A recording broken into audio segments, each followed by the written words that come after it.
live. For those of you who join us regularly, welcome back. For those of you who haven't watched us before, we do this pretty much once a week, sometimes Sundays, sometimes Wednesdays. This one, since it's live from Israel, we're going to start a lot earlier than usual, because for them it's not that early. So without any further ado, let's get started.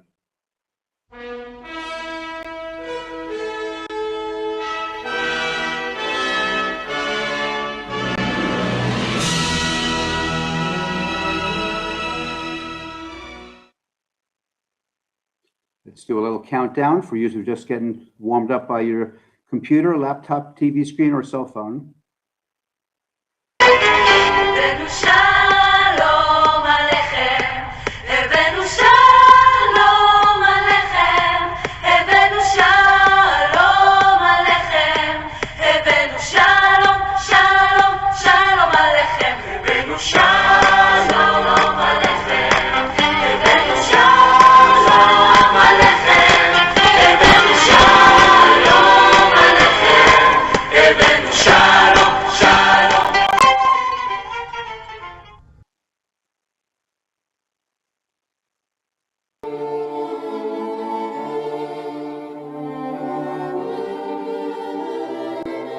Please do support us on Facebook, on YouTube Live, or on our website, israelnow.ca.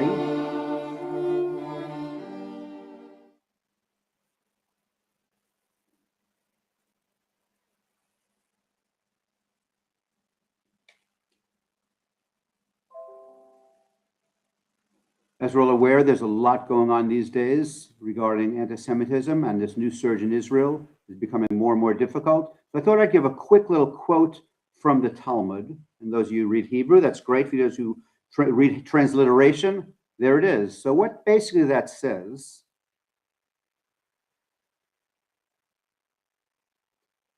who comes to kill you, get up early to kill him first. And again, that's from the Talmud. That's the Babylonian Talmud. And I think that's what we need to do, and we're starting to in Israel. They're rounding up terrorists, and as soon as terrorists open fire, they get hit, and that's the goal. I think the best example of when they come to kill you, kill them first, took place during Purim, when we were aware that we were about to be decimated, so we killed them before they killed us. And I think that needs to be more of a stance that we're taking these days with the surge of terrorism in Israel. That is from the Babylonian Talmud, portion 72, verse 1. And this we have a 16th century Talmud I found. It was went for auction at Sotheby's for over $9 million.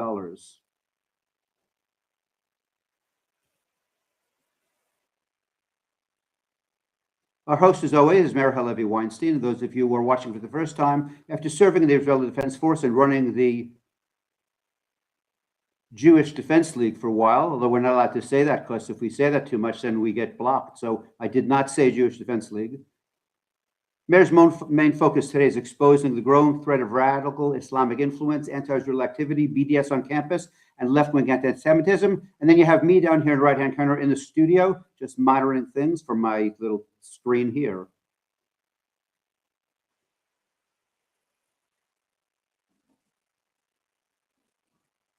We have a special guest with us tonight. I'm honored to introduce Marc Provisor.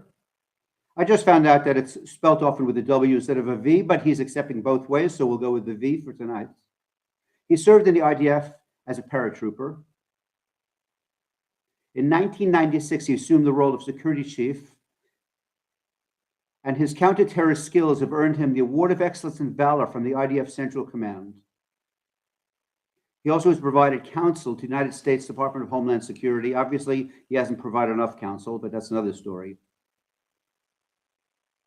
Marc is presently the Director of Security Projects for the One Israel Fund, building and securing the heartland of our nation. And as many of us wear many hats, Marc certainly filling that hat. That's a self-portrait Marc did. And he states that to him, art and security are not opposites, but essentially one, like creation itself.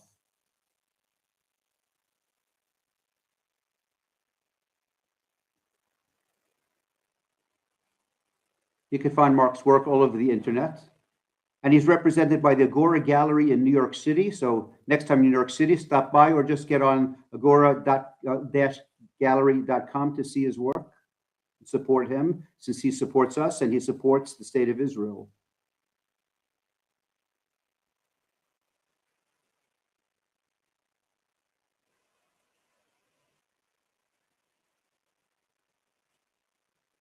The world is a dangerous place, not because of those who do evil, but because of those who look on and do nothing. And here at israelnow.ca, we don't do nothing. We try our best to be vigilant.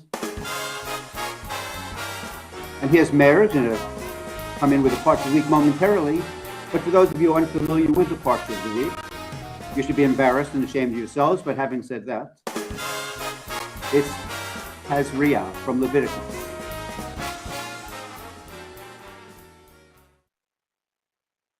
And if you haven't had the opportunity to hear it chanted, it starts something like this. Vayidaber Adonai el Moshe lemor, Daber el Bnei Yisrael lemor, Isha ki tazria, V'yalada Zachar, V'tam'a Shiv'at Yamim, Ki mei nidat dotah titma, Vayidaber Adonai el Moshe v'yalada. Moving right along.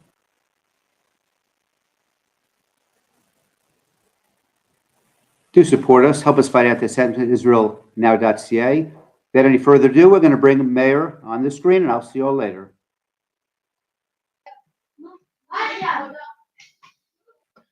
Good evening, everyone. It's great to be with you here in Israel. I'm in Malay Demin right now, which is in Judea and Samaria. And it's evening time here, but in the daytime, there's just a gorgeous view of the hills and mountains in Judea and Samaria. Just outside of Jerusalem, wonderful Shabbat there. This week's Parsha that we just finished reading in Shul yesterday is Tazria. And in this Parsha, we learn about an affliction that occurs. That's the affliction occurs, and the rabbis say, and they say that it has to do with when Jews were committing the sin of lashon hara, evil talk, evil speech, and you would get almost like leprosy would occur, but it's not really leprosy to your skin, but there would be that kind of effect on you. And the Kohen, the priest, would have to determine the severity of it and what you have to do, and you have to exclude yourself, almost like Corona. You have to isolate yourself for a certain period of time, and there's a purification process. But what I wanted to mention with this is that when it comes to the Mitzvot in the Torah, there are two different types of mitzvot. The commandments that affect individual Jews, how you have to work on yourself and be better and more observant and more committed and know what it's all about. And there's national mitzvot. There has to be an outlook on what we have to do as Jews for the Jewish nation. There is a Jewish nation, and we're actually all connected in one body, one Jewish body. And every Jew is responsible for another Jew, and one Jew, even one Jew, or groups of Jews that do actions, and speak horribly with the sin of lashon hara, evil speech against Israel. That's harmful to the Jewish nation. We have in the United States, all over the world, BDS groups that are marching right now. They call it Land Day. They're marching in solidarity with the terrorist attacks, the recent terrorist attacks, and ones from before that have just occurred in Israel, where terrorists are going throughout Israel, murdering Jews. they have been targeting Jews, but some who have been killed by these terrorists, murdered by these terrorists, are actually Druze, Arabs, Christian Arabs that are serving in the police forces as well, defending the Jewish state. The chant at a lot of these protests throughout the world in support of the terrorism and the celebration rallies that are occurring within the boundaries of Israel by pro-Hamas, BDS groups, pro-terror groups. And it's unbelievable. It's obscene what we have seen. We've seen the video. They're chanting, Jews remember Khaybar. The armies of Muhammad are coming back.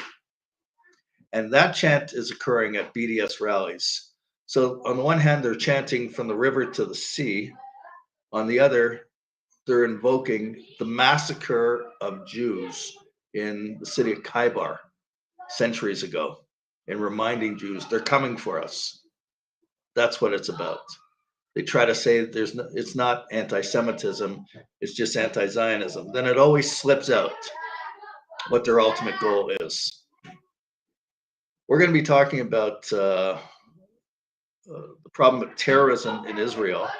Marc Provisor, he's an expert on that topic. He's years of experience. He's been in Israel for over 40 years. He could tell us a lot of changes that have occurred in Israel. When he got there, there weren't as many Jews living in Israel, and the security situation was a lot different, and the IDF was a lot different.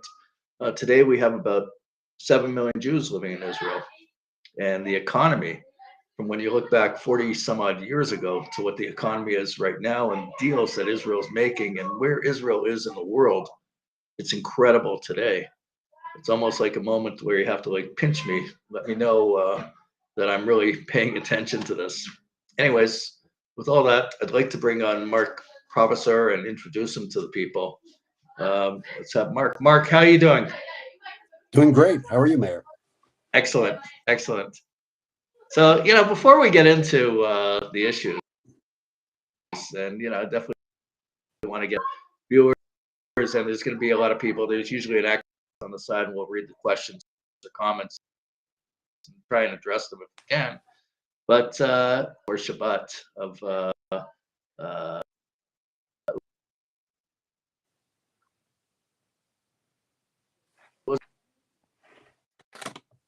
Lost the feed. very short video that you were, and it was beautiful. Because on the side, you're very involved in art. Not only are you involved in high level security, but you're also, peace of mind and just describe the beauty of Israel and what you're trying to get across. So Let us know. yeah, I'm involved in a couple sides. You could say I like to call it beauty and chaos, if you will. And all the news coming out of Israel was pretty bad. I mean, we had a very tough last week, changing the reality, if you will, all the threats of Ramadan and so on. And sometimes that overwhelms the beauty that's in the land. And I thought it was very important for people to see that. Very important that we're not, even in our minds, and as serious as the situation is, we are not overcome with that, and we are able to see and experience this beauty, especially happening now as the weather was changing, just the blooming, and it's a balance. It's a balance, and I wanted to be able to show people that. I really appreciated that because I saw that, and when you're taking a view of Israel, also I was driving. I spent this Shabbat in Yerushalayim, and I was driving around with a friend, and we were just stopping at different locations, taking in the view, and I was taking pictures. And it's just, when you hear on the news all the security issues and the terrorism that just happened, but you could pause for a moment to see it. It's just unbelievable. It penetrates your soul. It's incredible to see it. It's incredible going on with this country. So you've been here for over 40 years. Yeah. What changes could you say quickly in less than that you have seen when you have come here? My God, the changes that you have experienced and seen. Toilet paper, tuna, and ice cream. Major. I remember the toilet paper when I went to yeshiva in 1980. No, the changes are amazing. The progress that this country has made in, just since our re-emerging or our rebirth is phenomenal. I don't think there's any country in the world really that can claim that. God, it's just so much. I mean, if I look back 44 years, I mean, it was quite primitive, but then you just in leaps and bounds, and it's just it's amazing.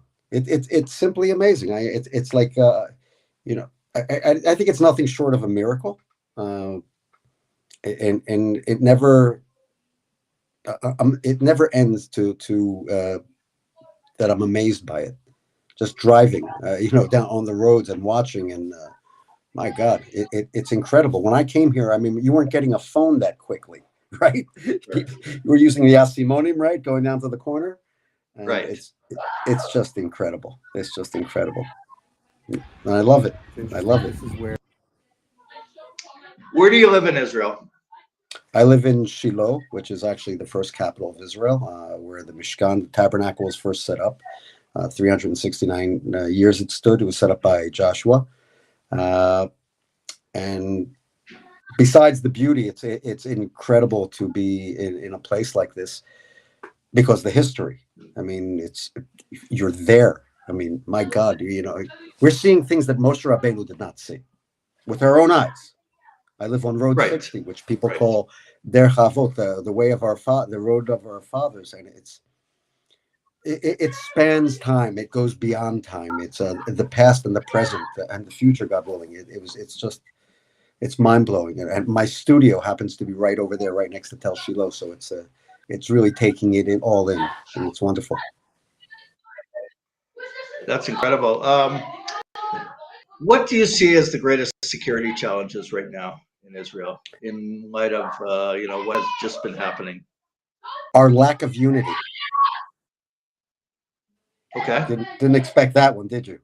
I honestly think when I've been asked like what are the greatest security challenges that face Israel, it is our lack of unity as a people, which I truly believe is the problem. I mean, I can even back it up by various facts that when Israel was faced with such horrible challenges in the past, the simple fact that we worked as a unified people, we were able to push off our enemies, and we see ourselves right now so splintered. I mean, you mentioned the BDS groups and all of that. It was just this is causing a major problem, and which leads to the increase in terror, which leads to the threats not only to Israel but to Jews worldwide. I'm not even going to get into the Iranian thing, which they're just an evil regime. But I find that this lack of unity leads to these problems on campuses, increased anti-Semitism, everything. And it's a multi-headed monster, if you will. And I mean, the threats they take on different dynamics in dynamics in each scenario.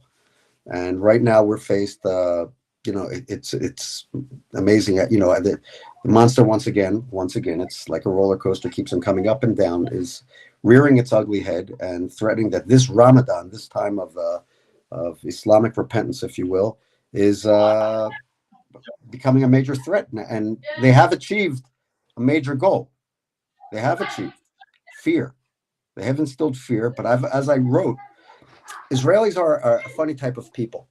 We don't react to threats and fear normally. The country, you're seeing people are getting, in a sense, more vigilant, less forgiving, and it's interesting. And this is also confusing the Arab world, as it did back during the Intifada. Just to make a comparison, when all-out attacks were happening throughout the country and focused on Judea and Samaria, so they expected the Jews to run away. And Hebrew's written the opposite way, right to left. So instead of running away, we saw more people actually coming out and again standing together. So it's I think that's what we're seeing. We're seeing a stronger response from the people because of this threat right now.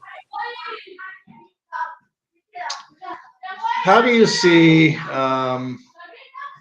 efforts to bring about a unity with the Jewish people? God, I don't see any efforts, to tell you the truth. I see the various sides of the political spectrum, just chasms and chasms. I think one of the greatest efforts being made is when Jews in Israel do reserves together. Right. Right.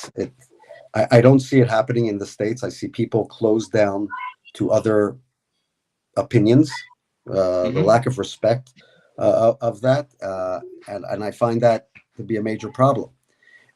People can disagree, but you have to be able to have a dialogue. And an interesting thing is that Israel is a unifying factor. It really is. We have one land. That's it. Yeah. And where we can disagree on the various politics, on the things, that's fine. But we can't let those disagreements separate us, because that becomes the weak link in the chain, and that presents the major danger, I think. I would like to see more dialogue between people. You can have different ideas, but it's we have to speak more, and we have to respect each other more. And I think maybe that'll bring about, I guess it sounds kumbaya what I'm talking about, but I always have that naive hope. I like it. Well, we should have that hope. But, in diaspora, for instance, like the reform movement has definitely gravitated to organizations like J Street, and they have not embraced even the most basic definition of anti-Semitism, called the IRA definition of anti-Semitism. And the point that they disagreed with on the IRA definition of anti-Semitism, and this is significant, is the example that dealt with double standards, holding Israel to double standards. They took issue with that. Now, I think it was Natan Sharansky that coined the phrase the 3Ds. And one of the main 3Ds of that defines you as an anti-Semite was these double standards. Yeah. And if they can't grasp that basic element, therefore they will have no problem with peace or American Muslims for Palestine, organizations that chant the worst. And when Linda Sarsour, she basically says that we are white colonial European settlers invading, quote, Palestine. And then you got Whoopi Goldberg with her, the Holocaust was just whites against whites. In these reform congregations, they have no problem with any of that. No problem with Ben and Jerry's doing a boycott of, I don't see that, in Israel, I see like a strong Jewish identity. There's a lot of rotation that's going on here, and if you could have such a strong unity in Israel, you have it in reserve duty, but you certainly don't see that in diaspora. Diaspora is getting weaker by the day, maybe by the hour, and in Israel, I see a strong Jewish identity. I see a lot of different communities, but a strong Jewish identity here, and an army. Oh, absolutely. Yeah. No, absolutely. I agree with you 100%. When I came across these various organizations that you mentioned, I was appalled, not at the fact of their opinions. I mean, people are going to have their opinions. I was fine with that. I was appalled at their first of all, their ignorance. And then I discovered it wasn't necessarily ignorance, but a term that I like to use is premeditated ignorance. And wow, it was just amazing not to be able to, the supposedly open-minded, progressive, all these words that I feel have been perverted into other meanings. And they were the absolute opposite. I've met the heads of them. They've come here to create issues and so on. And I've spoken to some of them, and it's mind blowing. People, you know, I hate to bring this up, but you know, there's a different reality, and war, which I personally think is the worst reality ever. I mean, I hate. I'm against war. I'm against violence. I know it's funny because of the profession that I'm in, but I'm in my profession in order to prevent terror and violence on all sides. People forget, and these organizations, you know, where they're talking about, oh, what happened and so on, you know, the Nakba, whatever, the catastrophe, they forget that in war, you have winners and losers. And I had this discussion the other day with someone who was questioning. Had we lost, we would have been decimated. And the interesting thing is that they forget that. They ignore the social media going on by the PLO. They're not reading the Arabic, and it's total ignorance. And I see none of these organizations,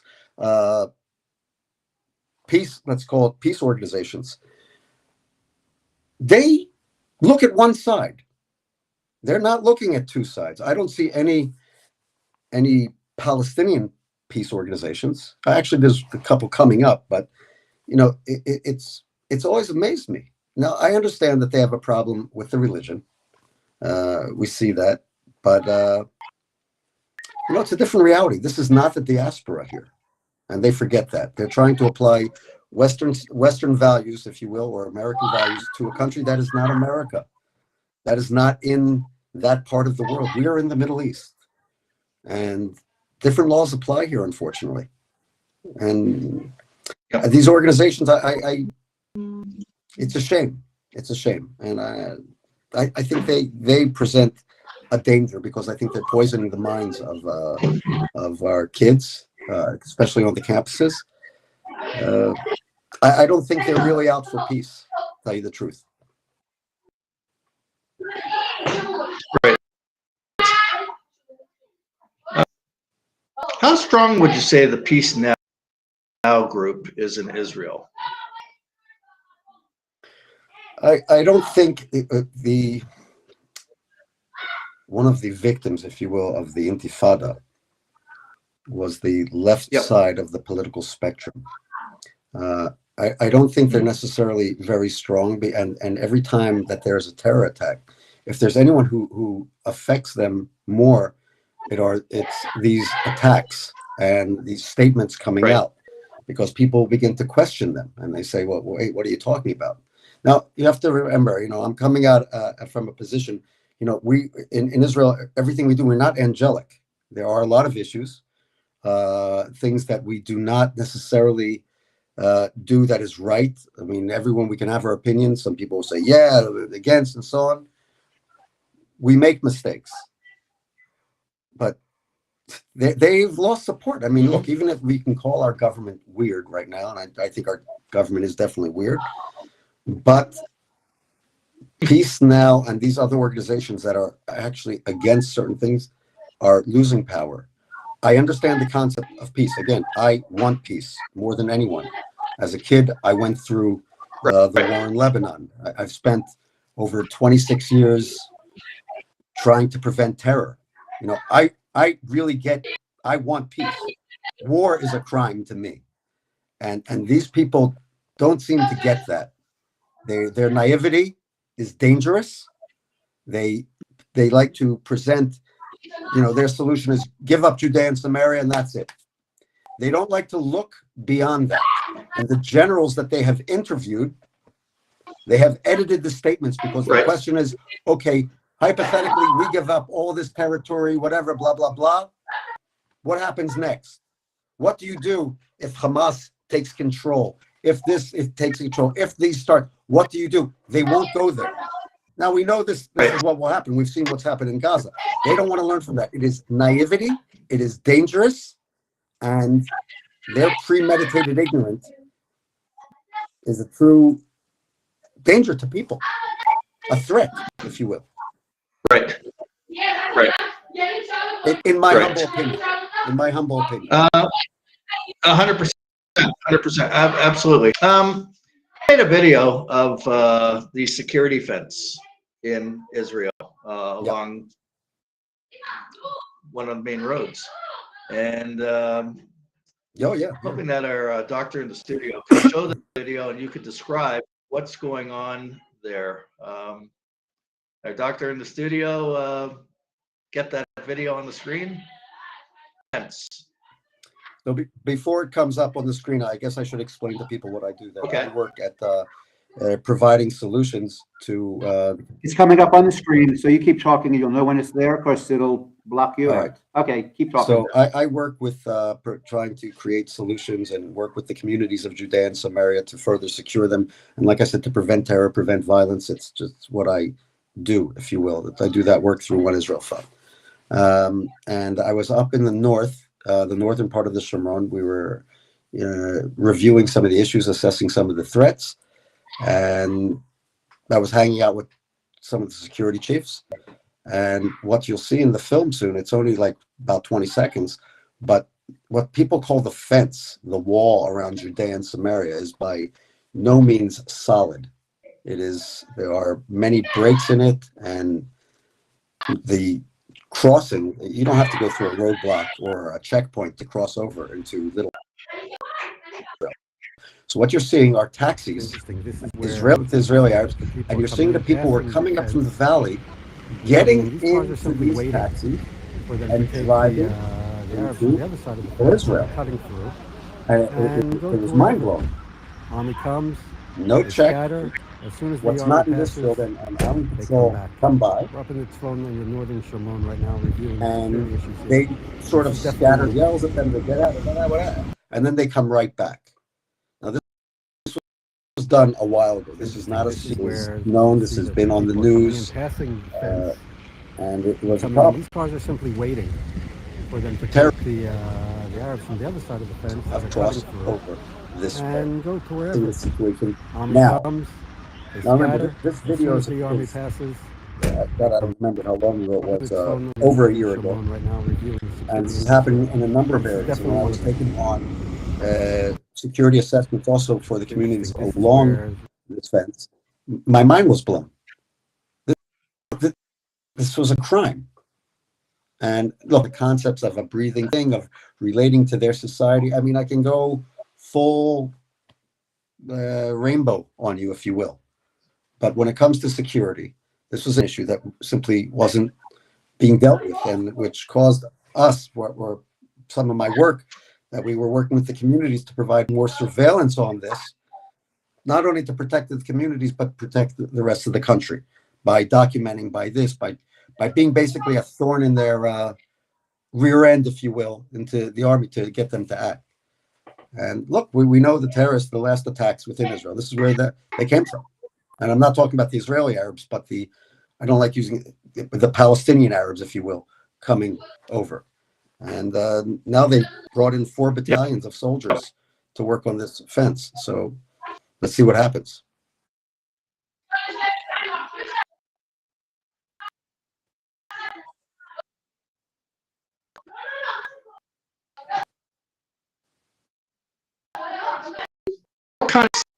I'm not Are hearing Arabs in Judea and Samaria from Israeli Arabs to come into Israel and commit acts of terrorism? No, I think that's a total different story. Gaza is a very, very different dynamic. No, the Gaza is a very different dynamic. I think a lot of the problems coming in from Gaza, where you do have attempted infiltrations pretty much every week and so on, but you have more of a problem with the Sinai border, which was weapons and drugs coming in, making their way not just through the Bedouin areas where we've been seeing such a crazy uptick in crime and violence, but then making their way into Judea and Samaria. With Gaza, they have plenty of guns. They're not lacking, believe me. But it's a different. Gaza is a different security dynamic than Judea and Samaria. The various infiltrations that are happening from Gaza, I would say the majority are really stopped. It's a different scene there. Fence is different. Security is different. Right.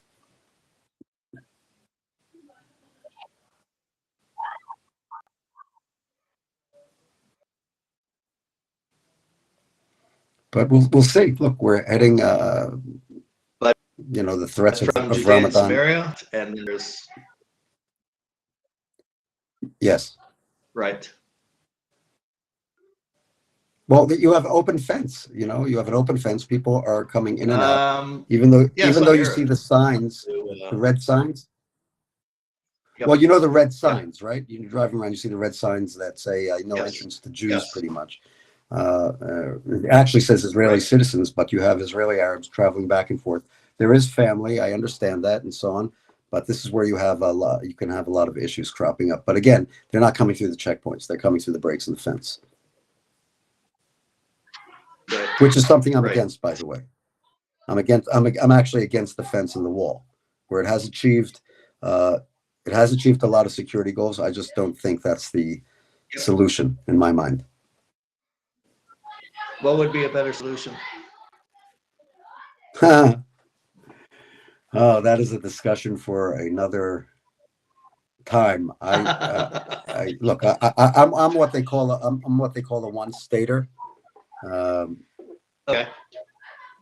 I have to say something, and I do understand what they call the Palestinian narrative. I studied it. I learned it from Arabs, from my neighbors around me. I live with, quite enough villages, and I've had quite enough friendships and discussions with my neighbors. Obviously, we don't agree, but I have learned a lot. And I've learned to, again, I respect their opinion. I don't agree with it. I think, if there was, let's say, peace in this land, and they would understand that they would go so much further. Their life would be like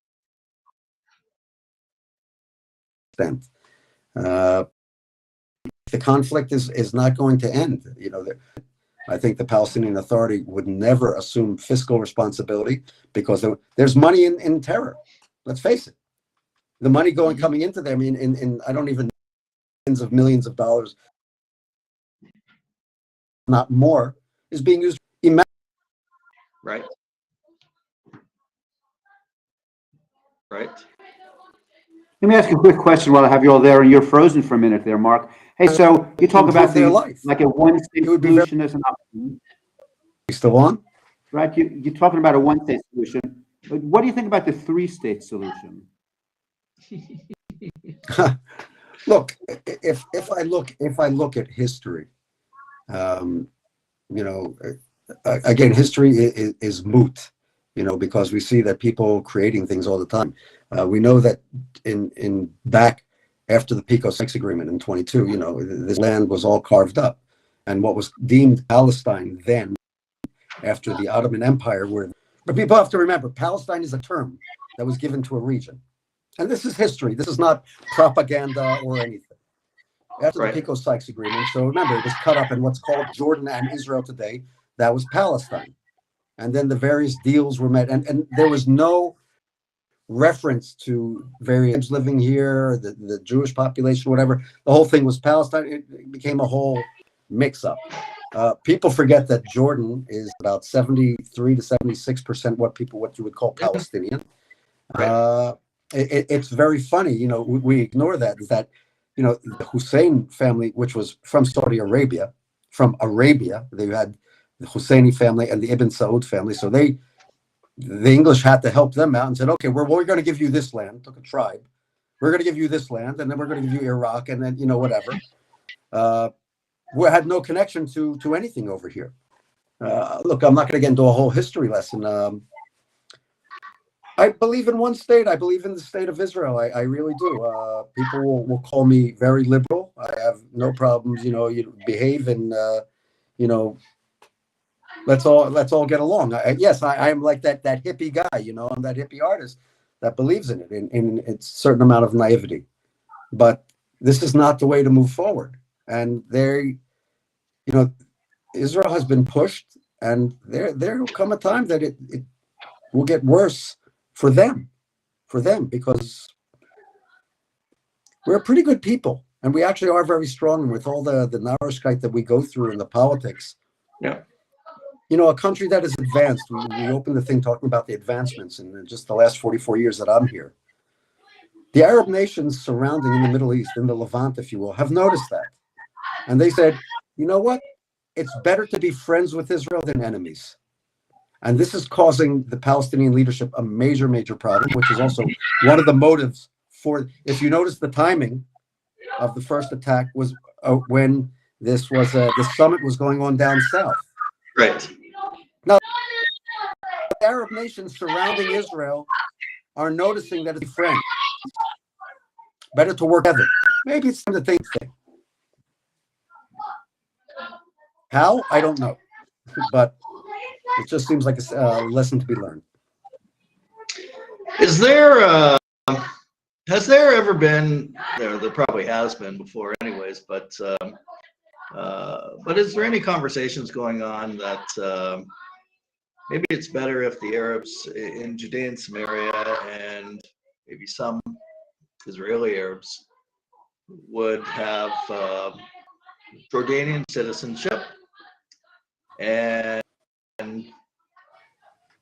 if you're peace with Israel, you could have work permits arrangement, and then there's no issue anymore with this make a Palestine state. Is there any thoughts about that Jordan should really be the solution to this?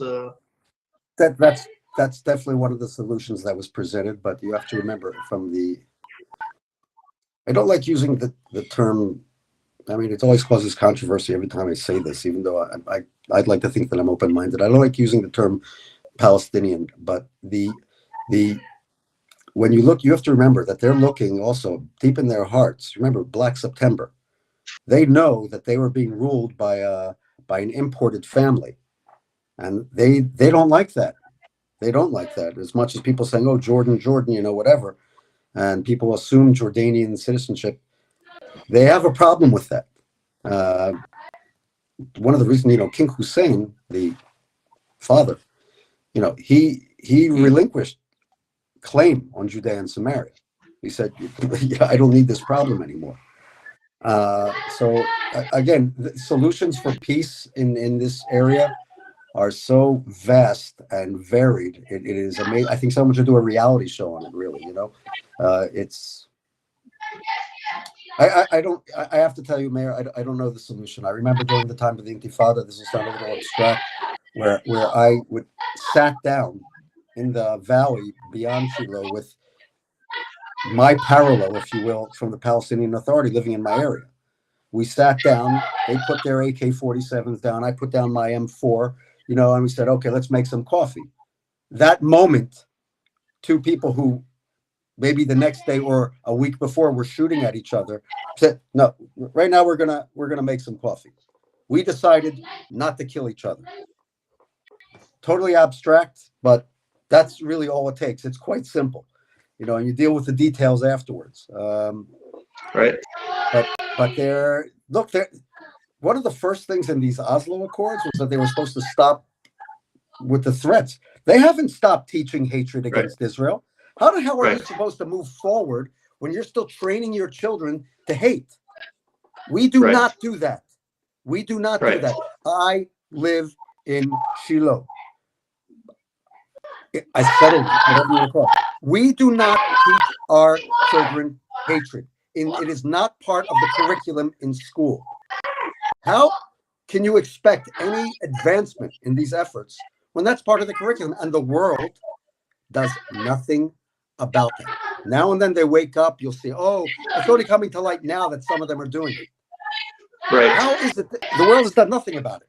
And what does that tell you about the world? That they're allowing the hatred of Jews to still be taught. What are we, 1936 Germany? Show me the difference. How are these people, J Street and all these groups that you mentioned before, explain to me or ask them to explain how they're not coming out against the teaching of hatred to young children?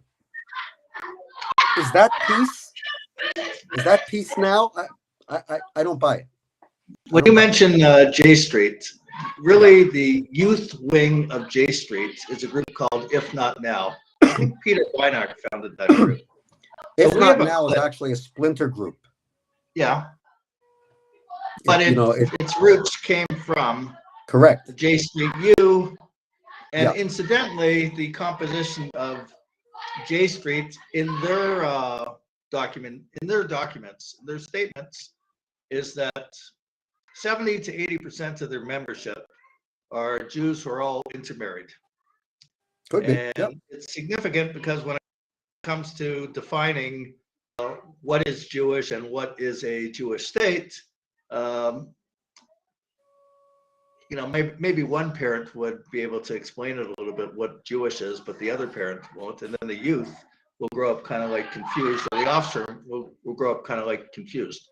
And it's the offspring that are part of this, if not now, that have joined forces with Linda Sarsour, American Muslims for Palestine, et cetera, et cetera. So we have a clip right now from memory that shows a recent protest that happened in New York City.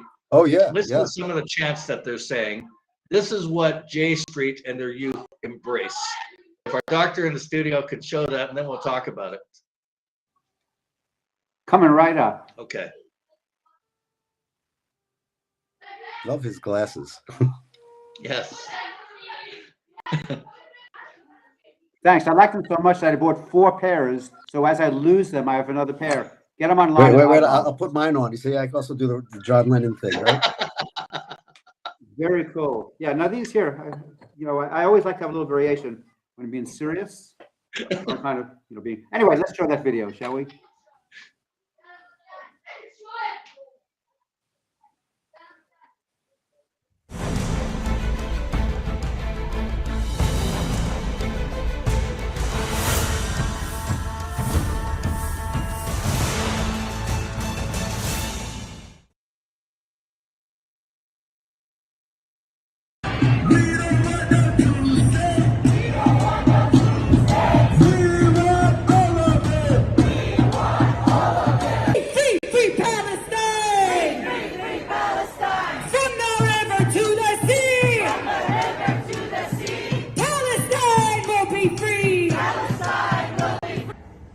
Understand that the same forces bombing my people in Yemen, incarcerating black people in this country, are the same forces that are killing Palestinians.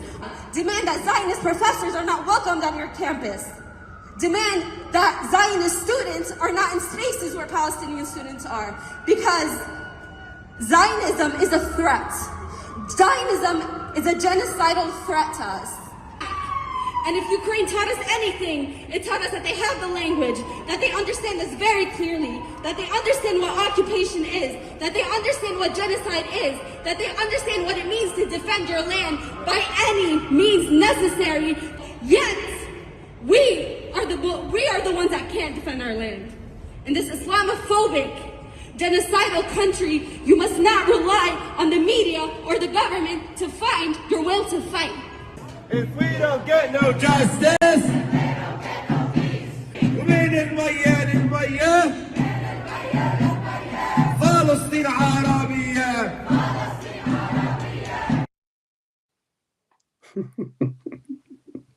I'm sorry, I have to That's laugh. what If Not Now supports. Yeah, absolutely. I see this stuff, and I know it's not new. I know If Not Now supports it, and a number of other groups, and it makes me proud to see that, and I'll explain. Go ahead. Because I live in a land where that's not going to happen. It's just the way it is, and I love watching them. How they compare Ukraine and everything. Right. Why do you think Ukraine is turning to Israel so much? Because against all odds, exactly what she was saying, Israel succeeded, and this is their problem. A country that was invaded once by 5 countries, then 7, and all that, we win, and this is the problem that they have. You see, for 2,000 years over, Jews have been victimized throughout the various pogromim in Europe and so on. And we did it really well. We were really good at being victims. Well, we've changed that narrative, and it upsets. It takes time. I understand narratives take time to change, but we've changed that victims. Now, it's hard to accept that Jews can be strong. And with power does come certain responsibility. And again, I said we're not angelic. But their problem is that we're not dying. And I like being a pain in their ass in that sense. And they also know it's just amazing. But again, this is the naivety of Western, the diaspora, that they can see this and actually listen. If those people were so into whatever, so dedicated to Palestine, well, what are you doing over there? You left. You're so dedicated. So let's see you. Apparently, you're not so dedicated. You're not going to give up on your job. You're not going to try to better this country in something. Please. And, it's an interesting thing. I was having a talk with a Palestinian who lives in Ramallah. Like, again, I said, I have a lot of discussions, really great discussions with Palestinian Arabs. And he brought up an incredible point. Yep. It was about, you spoke about anti-Semitism. Yep. And he said that any true Palestinian who believes in a country of Palestine must fight against anti-Semitism. Now, obviously, a lot of people were like, what? And he brought about this reasoning. He said the more that we support anti-Semitism and the acts against Jews in the diaspora, the more Jews will want to come to Israel. The more Jews will understand the need for the state of Israel. He said, so by us coming out to these demonstrations and coming out against Jews and against this and violent acts against Zionists, we are strengthening the state of Israel. It's an interesting concept. This is being said by an Arab, Palestinian, who believes in Palestine, Arab Palestine. And I thought it was brilliant to hear. It was very interesting. So when I see these things, I have to pity those that even listen to it. But unfortunately, this is a rising threat. The Jews that you mentioned, if not now, actually is a splinter organization that, like you said, has its roots as J Street proved not fanatic enough for them.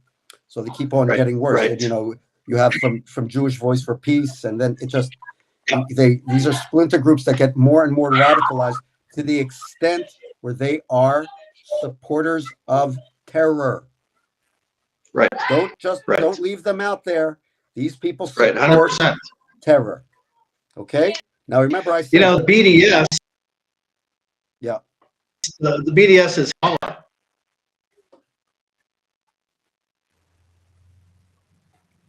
Is where it cut off. Islamic. That's the BDS.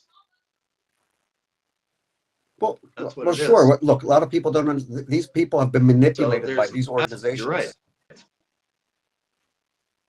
It's again. You want to speak kumbaya, which I'm a big fan of, but then they don't realize what's behind the scenes, and they get manipulated into them. I mean, in a sense, they're thinking something great, peace for an oppressed people.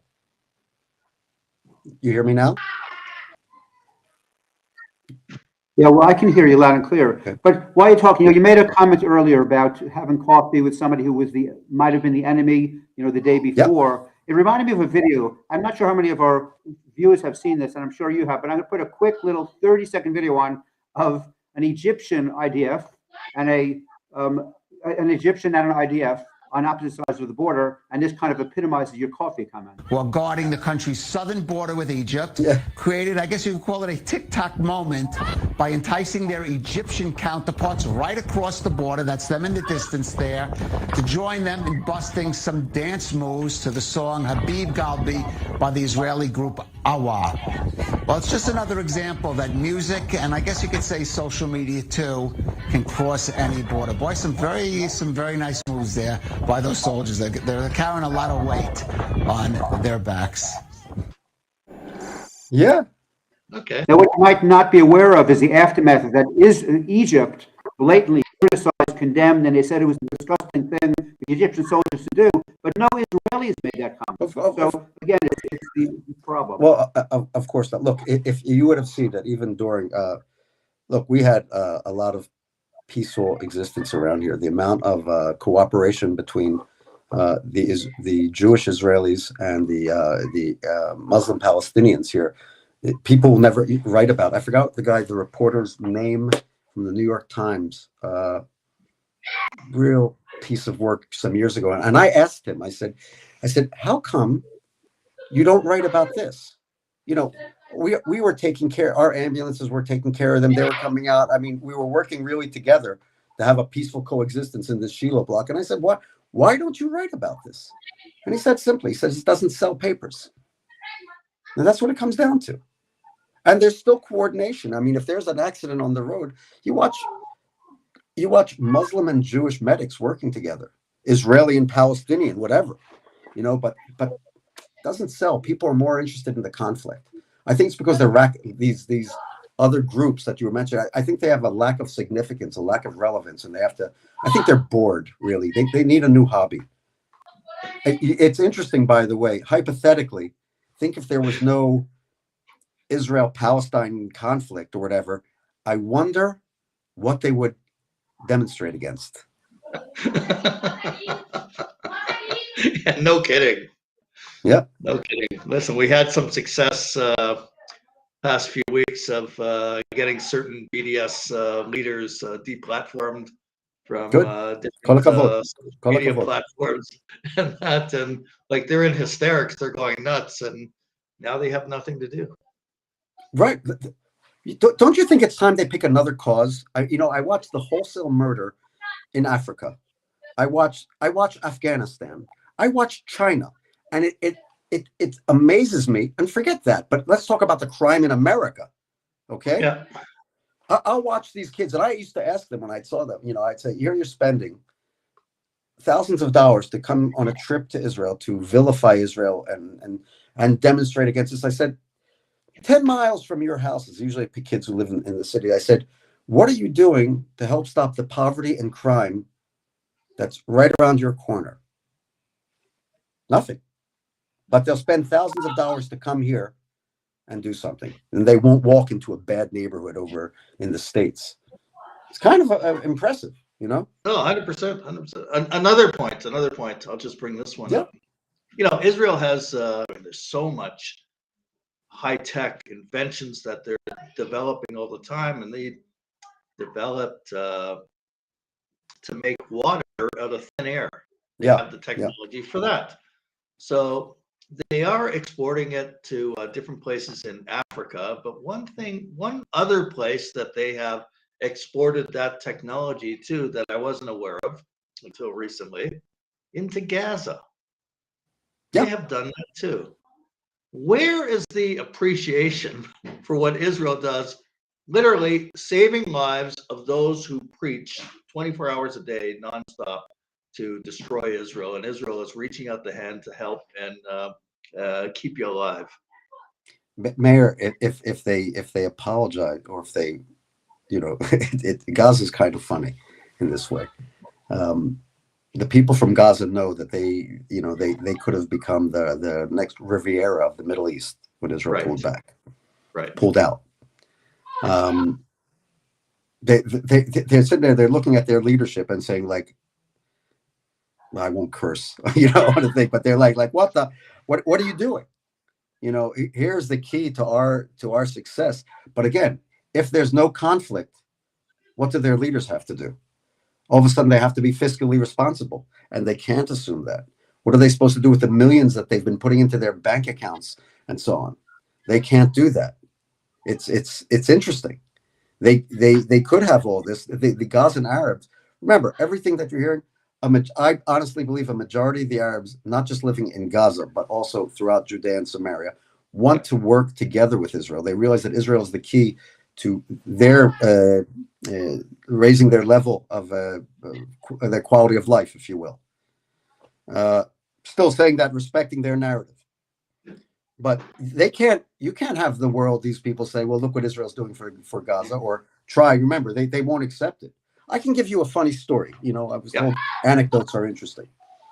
Many, many years ago, when I was operational, when I was in charge of this area, pre-Intifada, so we were redoing our school in Shiloh, getting new equipment and everything. And I knew the village across the way, I knew they weren't in the best situation, and we had good equipment. I mean, it was getting renewed, and I called up the Mukhtar, the mayor of the village. I said, listen, I said, we have some good stuff. This will be great for your schools. And he was ecstatic, and the people there were ecstatic, and very appreciative, by the way, very, very appreciative. And so I'm getting ready, I'm hauling the stuff down, blackboards, you name it, and so on. Yep. And he calls me up. He said, I can't accept it. I said, why not? He says, the leadership, the PA, he said they've forbidden me to take anything from Jews. Now, the villagers knew this, they knew that we can give them stuff. I had to leave the stuff, like basically throw it out in the dump so they would come to get it. Because God forbid it should be saying that a Jew helped them, Right. And that's the way it is. They don't want to, they can't hear that. If you come across with saying how Israel's helped someone, they call it normalization, and that's a big crime in Right. the Palestinian Authority. You can't go normal with the Jews, because if you end the conflict, you have to realize one thing: a lot of this conflict exists presently to distract them from their own leadership, their own corrupt leadership, because there are demonstrations within the Palestinian Authority and in Gaza, big way. Yeah. But these get quashed, and viciously. So, what can I tell you? You have, It's the world we live in. something. So Netanyahu has been being accused of by people who don't want him in power of corruption, and there's like some proceedings that are going on, and Yeah. what it involves is gifts, cigars, a favorable story, something like that. So put that aside for that's like the leader of Israel has been in power for over 10 years, over a decade. Like he's been there in the highest positions for years. And you look at who he is expected to meet with, the leader of the PA, and lives in a palace, the Hamas leaders that they're all billionaires on their private jets and everything else. And we talk about, so Netanyahu, he has his house. I'm sure it's a decent house, but he's got his house. And we're talking about, did he take cigars? Did he take a bribe of something? Compared to these, there's no standard there. There's no equality of standard at all. It's like you're talking to, why would they want to accept any kind of offer and do something with us when they are living the most opulent life you could think of? And that means the plug would be pulled on them and they would have to come down to a proper level. It's incredible. Exactly. You've hit the nail on the head. They can't do that. It's the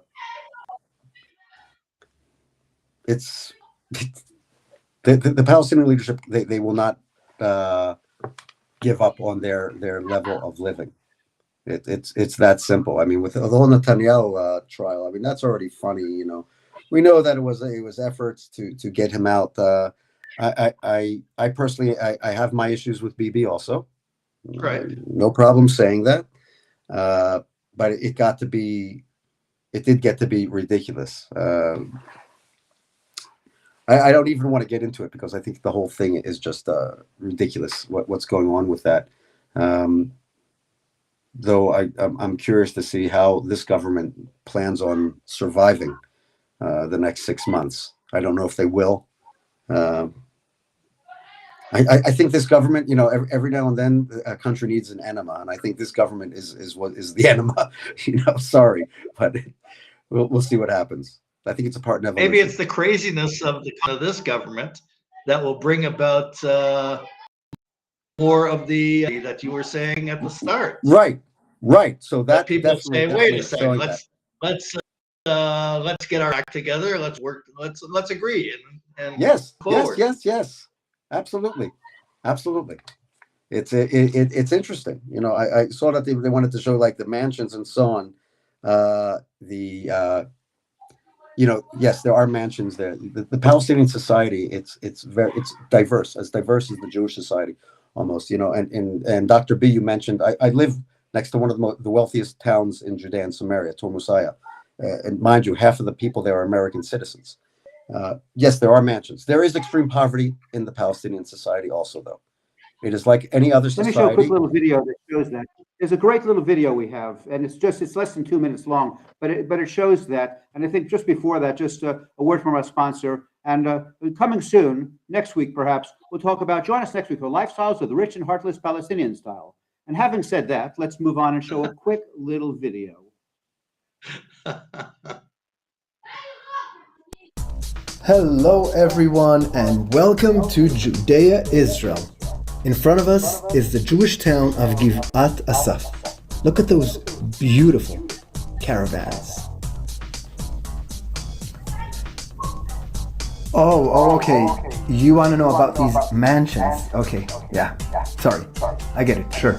So this is the Arab town of Dir Dibwan. Nice house, yeah. I mean, look at the architecture. Woo! Okay, you want to see more? Of course. Sure, no problem. Let's go for a ride. Yeah, the occupation. Yeah, sure. I've heard about it. I mean, everybody knows about it. You know, the miserable lives of the Arabs that live adjacent to the wealthy, rich Jews. I mean, how much more inequality do you want? Look for yourselves. How can a family dwell in a house like this? They don't even have windows in their houses. CNN says that the settlers came and took them all in the middle of the night. Be honest. Be honest with yourselves. Would you be willing to live in a house like this? Or this, or this, or this? So how can we remain silent when Arabs in front of us are in such pain and agony? When you have to walk so far from one house to the other. When you have to clean such a big house. And when you need a parking lot for 3 nice cars. And the gardens, look at it. This is reality, no flowers, no sunlight. Now, let's remember and look at the houses of the Jewish occupiers. Look how they expand. Look how they spread all over. And you tell me what you really think about the occupation.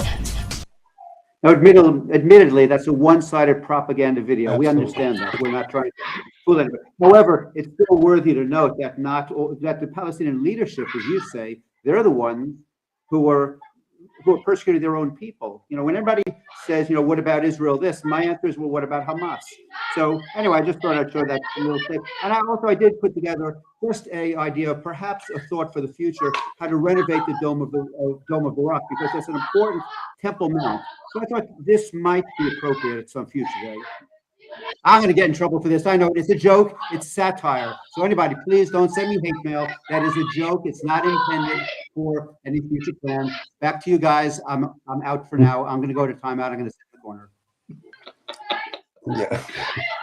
It is kind of funny. I mean, I understand where the problems would be and so on, but yeah, that film that you showed, it's definitely one-sided. Like I said, you can see both on the same, both among the Jews and the Arabs. I can take you to Jewish communities throughout Judea and Samaria that are absolutely gorgeous, and and vice versa. So I remember when that film came out, I was against it, but the one thing that was interesting is that people are showing the poverty.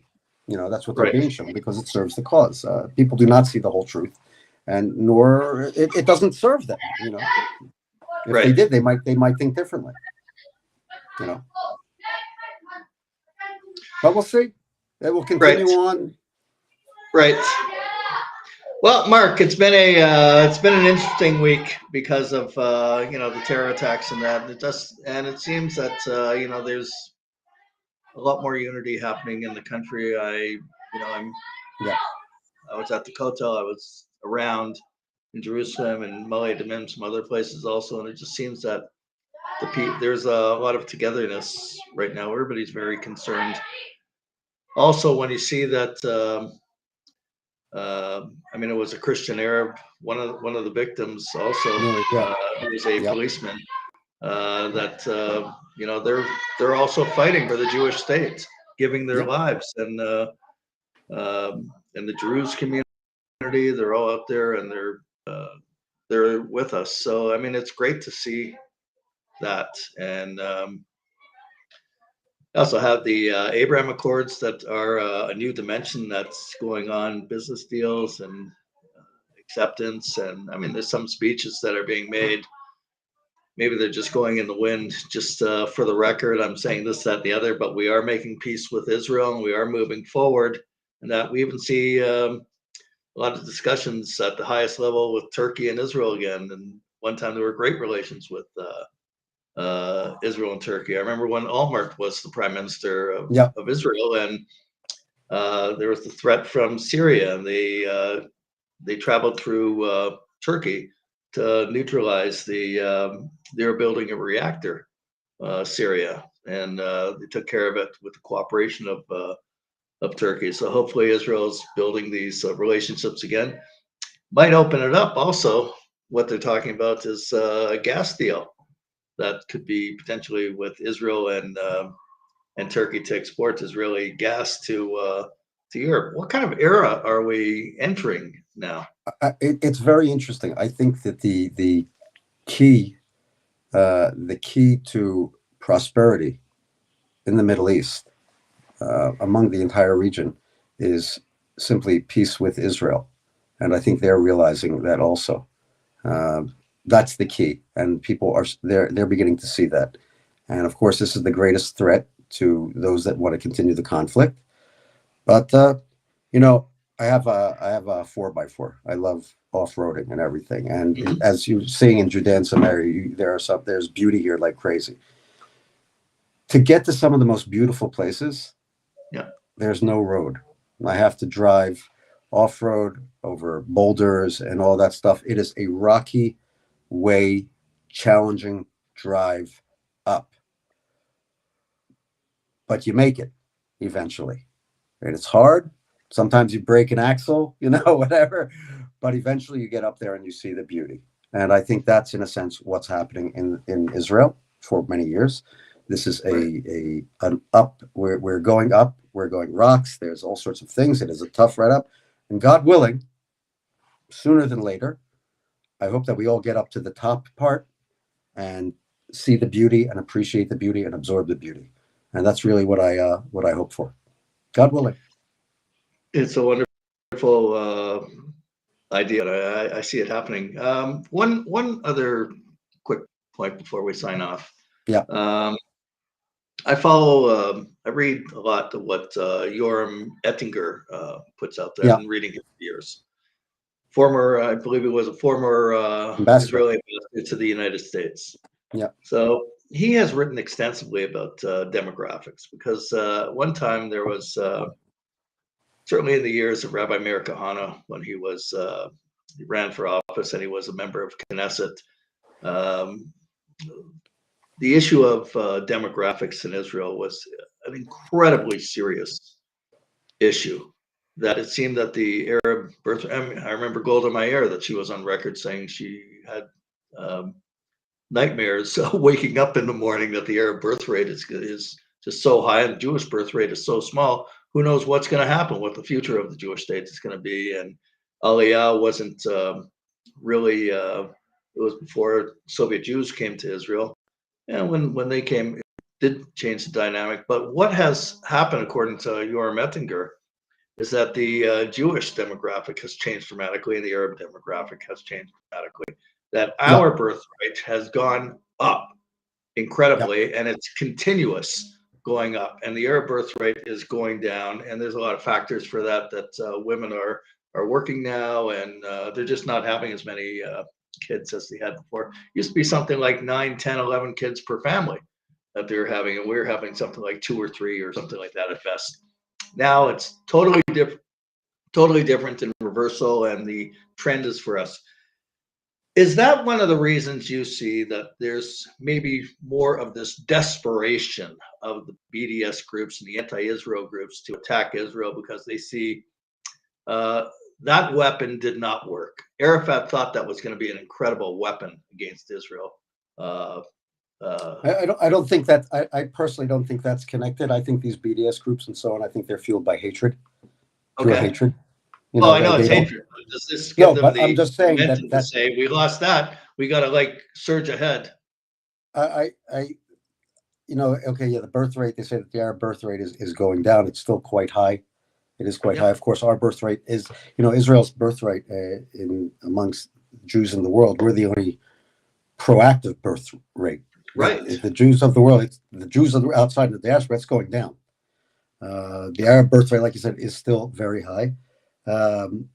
I don't think it's connected. I think they're more afraid also of the simple fact that the Arab nations are turning to Israel.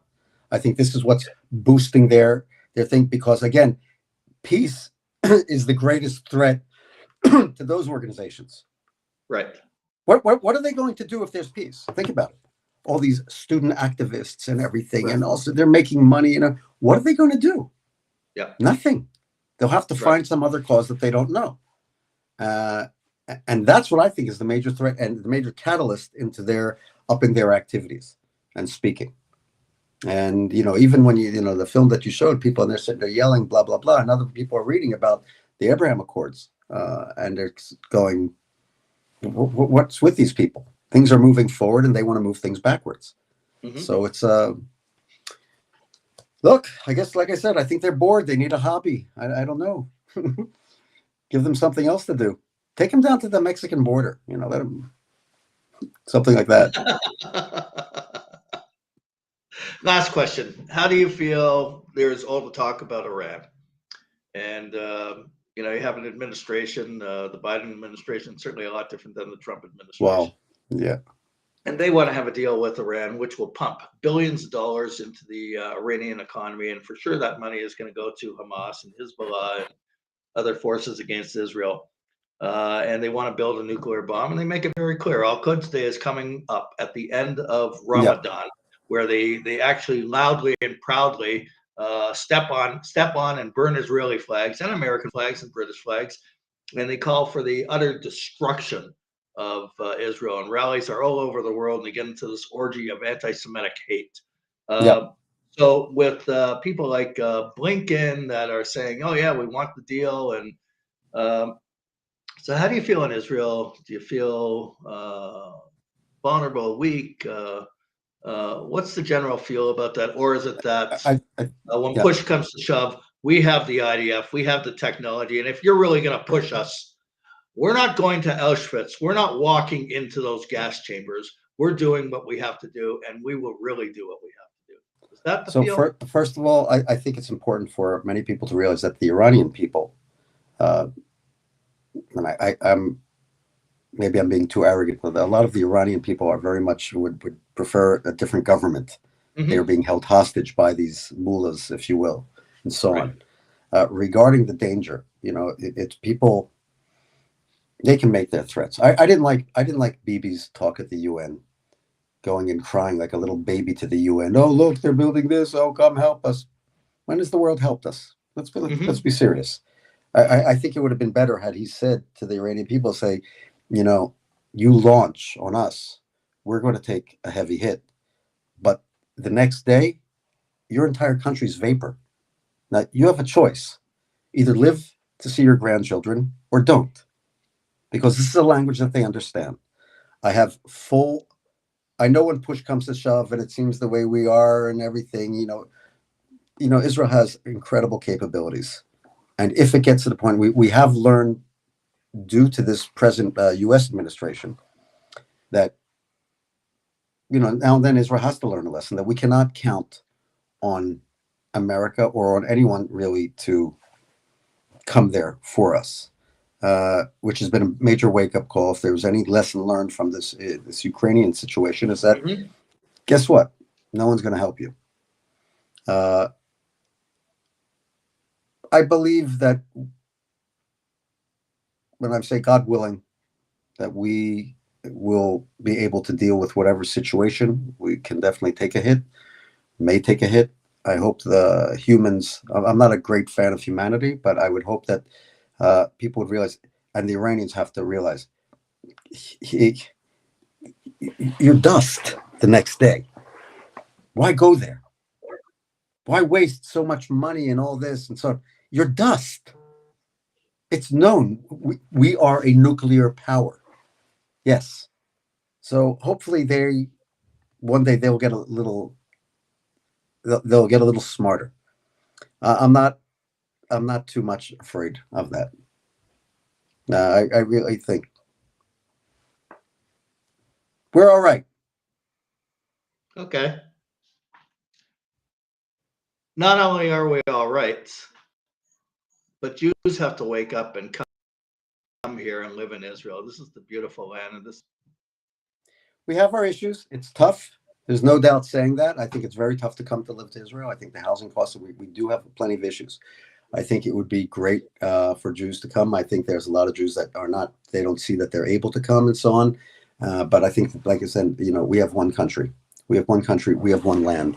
And the greatest thing, one of the unifying factors, we have say Shamayim va'aretz, right? The heavens and earth and so on. On earth, our unifying factor is the state of Israel, is this country of the Jews. We are crazy. We don't all get along. We all this, but it's the one place where we could all hang out and you can walk almost anywhere on Shabbat, and whether a person's totally secular, totally this, probably going to say Shabbat Shalom to each other. It's kind of cool, You have your history here. I would love to see more people come out to Judea and Samaria. Forget the politics. Forget the politics. Be against it. Be for it. I don't care. Yep. Come on out and check out your history. Look, I grew up in Philadelphia. I used to go to Independence Mall, right? American, born in America, American citizen. I learned about American history. Hey, come on out to Judea and Samaria. Learn about your own history. Forget politics. Just come on out. Check it out. Look at the flowers. Come to my studio. I'll show you some really cool art. I mean, something. Just make the move. I mean, listen, Marc, thank you very much for coming on. We'll have you on definitely. My pleasure, moving man. forward. And I'm here now in Israel, and hopefully you could introduce me to some great people as well. We'll be. I didn't know you were in Israel. We'll be in touch. I'm going to speak to you tomorrow. Got here 13 days ago. So, and I'm loving it. So this is like the process starting. I got a place right now in Malay Damim, and I'm going to be looking around the country for exactly where I want to move part of my family to. And that's the process that's going on right now. So we're really happy here. I want to thank all the people who participated in the show, who are writing comments and everything. I just want to extend my personal thanks to you all for listening. It's really appreciated. Well, it's great. Great. Okay, so you know what? We conclude the show always with a song, but also like closing remarks. Marc, like a closing remark you could have for our viewers and everyone out there. And this is going to be shared all over the place on different platforms also. I think that we are living in very special times, and especially in Israel. I think that we're coming into the weeks leading up to Pesach, a time of our freedom, of our times of our becoming a people, and I think we have to look at that. And I think it's a time, like we mentioned about the unity, to be unified within that concept. That despite all these external forces coming in and people for and against, let's work to become one people, one strong people that is connected to our land, because we're only going to get higher. And that's what I wish for our people. That they should have a wonderful Pesach coming up, Passover, however you know it. Don't eat too much matzah, right? Especially at our age. But only besmachot. May we be flooded with happiness. That's my message. And it's incredible happiness. And not only that, not only what we're saying, but actually there's an award given out. There's a world group that measures happiness in countries throughout the world. And Israel ranked, what was it, 7th or 7 something or 9 like that? or something like Top that. 10. Definitely we were in the top. Okay, so out of 9, and and the previous year we were 11, and the year before that we were 14th. We're like really getting up there. The countries that beat us. Hey, we're all chilling out, you know. It's just like we're just hanging out, happy, you know, partying on. You know, Israel's the party country. You know, come on over, be happy. It's amazing. As far as Western civilizations, the only countries that beat us were the Scandinavian countries. And it's pretty easy to be happy when everybody has the same great-grandparents, everyone goes to the same church, and everybody works the same job. So it's pretty easy to do that. A quick comment before your final comment. I just wanted to let everybody know out there, we did mention BDS, not too strongly, but I want everybody to support BDS, okay? Buy Israeli products, donate to Israeli charities, and support Israel. That's BDS. Support Israel now and BDS. And so there's that. And any final comment before a little music to close it out with? Well, I think Marc said it all. He's doing incredible, and he has done incredible work in Israel for so many years on the security level and other levels in Israel. And it's amazing to be able to go to Israel and contribute in such a way. I don't think he even dreamt about that in Philadelphia that would happen, but that is the reality. You did briefly mention we've really done Ukraine over and over for the past few weeks, but I wasn't sure if you had heard that Biden did make a deal. He got a little confused, and he thought that they were asking for something else. So he got together with McDonald's, and he did the no-fry zone. He just got a little confused in his hearing ability there. So it was successful. You can no longer buy a Big Mac in downtown Russia. So with that note, you all chat for a minute. I'm going to put on some music. All right, and I'll see you all later. Meir, we will be in touch. Marc, thanks very much. Thank you. Enjoy. Absolutely.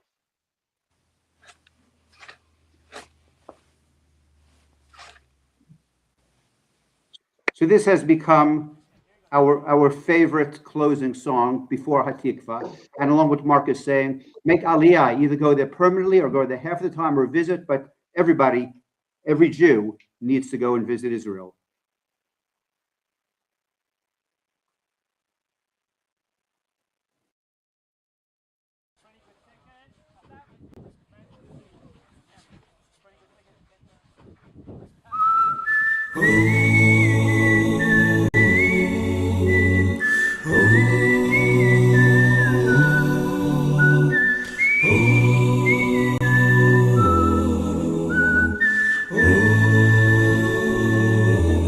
Left it all to be with you. Distant dreams have now come true.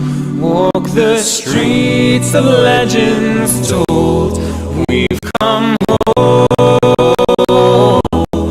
We've come home. We've come home. And we'll never stand alone. After 2,000 years, we are home. Not a native of this land, bring me up and take my hand. Sapphire seas and golden sand, a place called home. We've come home, we've come home to a land of our own. After 2,000 years, we are home.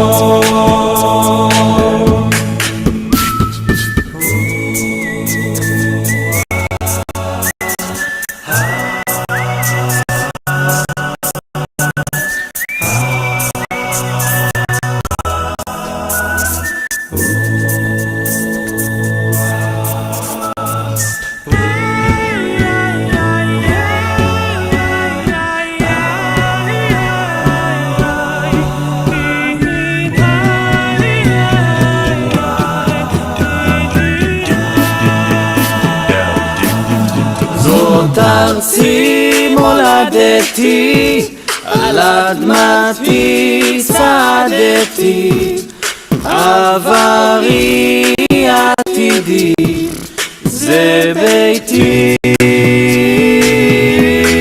We come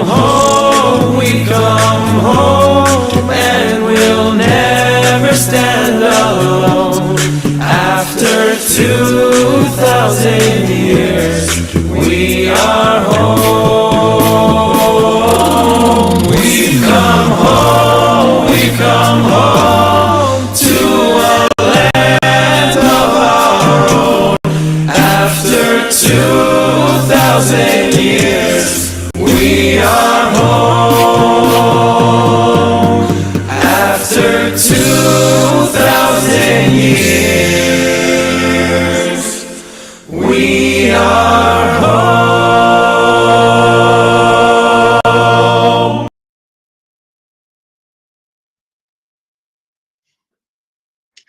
Excellent.